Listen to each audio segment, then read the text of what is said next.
Good morning students. चलिए objective questions को solve करने की श्रृंखला में हम अब आगे की तरफ बढ़ते हैं और आज का क्वेश्चन देखते हैं।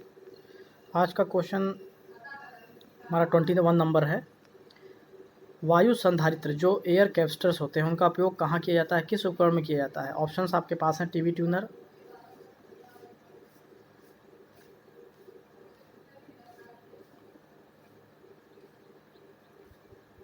ऑसिलेटर, लाउड स्पीकर और रेडियो रिसीवर।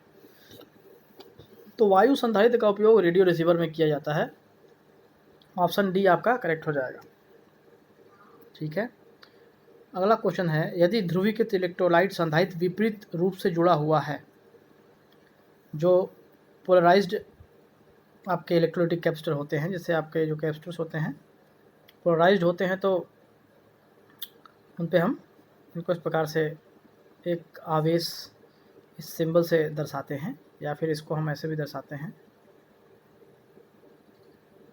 इस टाइप से।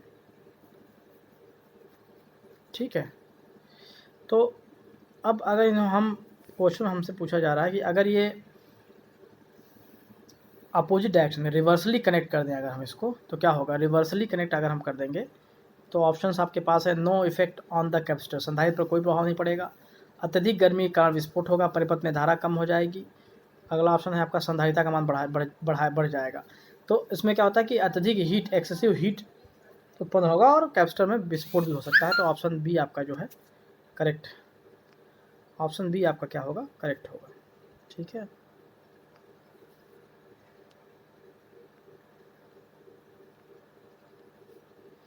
चलिए अगला क्वेश्चन देखते हैं। डायामैग्नेटिक सबस्टांस है ना, डायामैग्नेटिक मतलब हम क्या बोलते हैं? प्रतिचुंबकीय पदार्थ। ठीक है, तो आपका जो डायामैग्नेटिक मटेरियल होता है वो, उसको हम लकड़ी हमारा क्या होता है? एक प्रतिचुंबकीय पदार्थ होता है।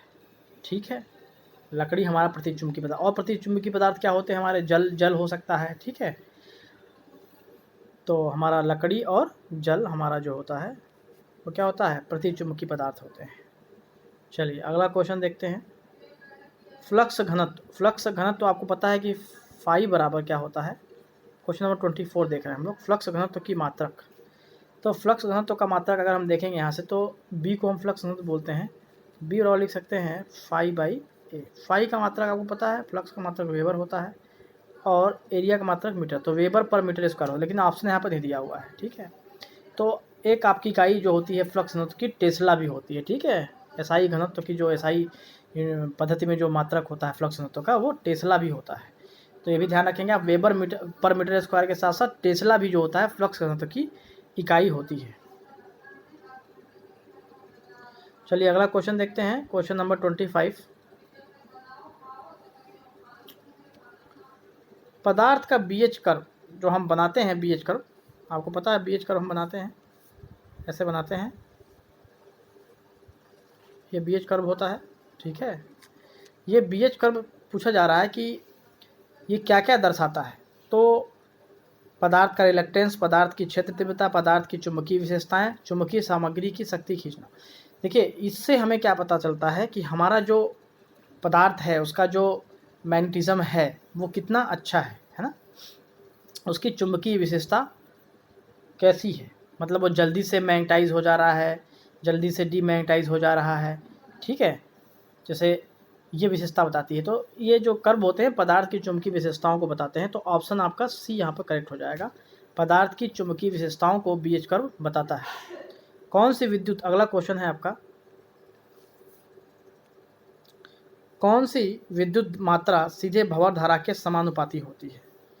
देखिए जो एडी करेंट्स जो हम लिखते हैं, कौन सी विद्युत मात्रा सीधे भंवर धारा के समानुपाती होता है? तो हमारा जो इसमें हम, अगर हम एडी करंट लॉस की भी हम लोग को पढ़ा नहीं है, लेकिन अगर बात करें तो पीई जो होता है, एडी करंट लॉसेस जो होते हैं, वो आपका एक कांस्टेंट होता है केई। ठीक है, बी एम एफ। ठीक, तो ये आपका जो बी एम का पावर जो होता है 1.6 के आसपास होता है।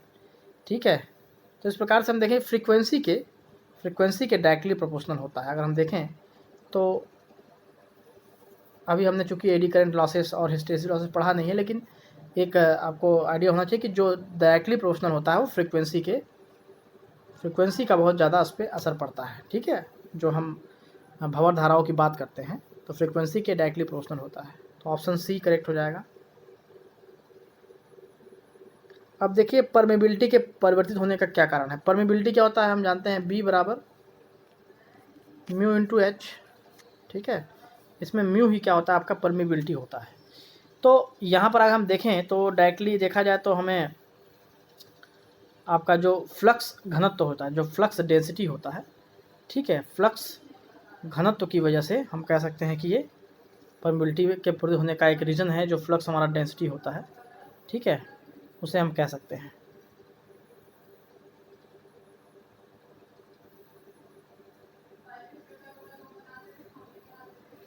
फ्लक्स डेंसिटी पे जो हमारा परमेबिलिटी होता है, उससे फ्लक्स डेंसिटी को वेरी करने से हमारा ये जो परमेबिलिटी होता है वो भी वेरी हो सकता है। ठीक है,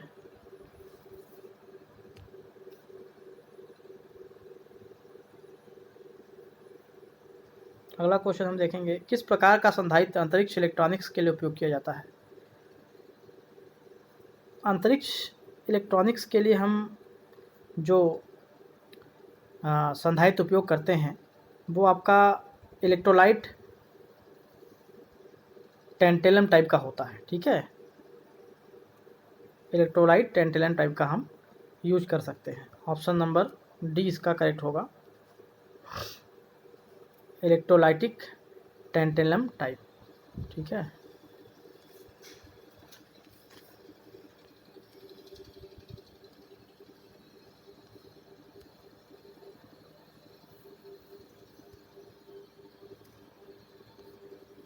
आपका क्वेश्चन नंबर 28 हो गया। अब हम चलते हैं क्वेश्चन नंबर 29 की तरफ।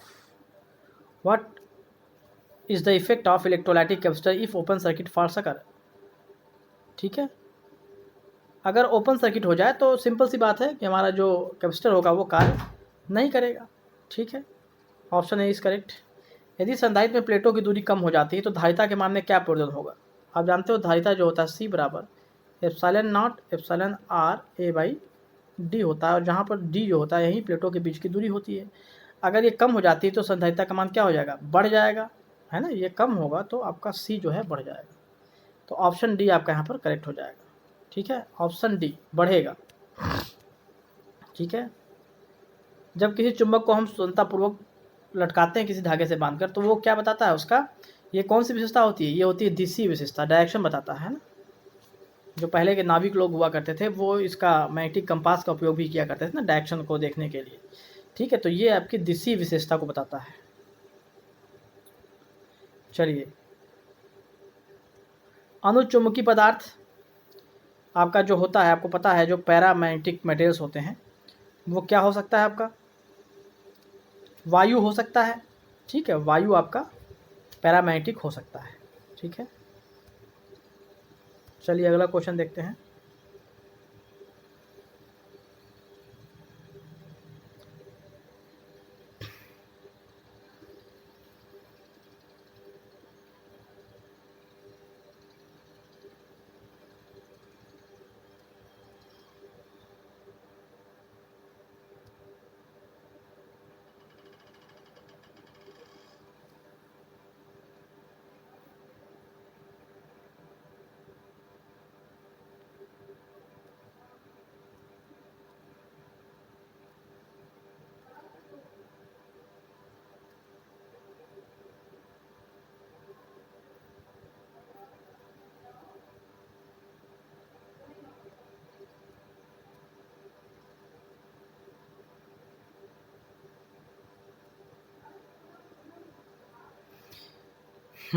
तो अगला हमारा क्वेश्चन हम लोग आज तक हम लोग इतना ही मतलब रहने देते हैं आज के लिए, और आगे हम कल फिर आपका ये टॉपिक समाप्त कर देंगे, मैग्नेटिज्म और कैपेसिटर्स। कुछ क्वेश्चंस बचे हैं, इसके बाद हम लोग कल जो है बेसिक एसी सर्किट्स को थोड़ा सा और आगे उसको हम लोग पढ़ेंगे। ठीक है।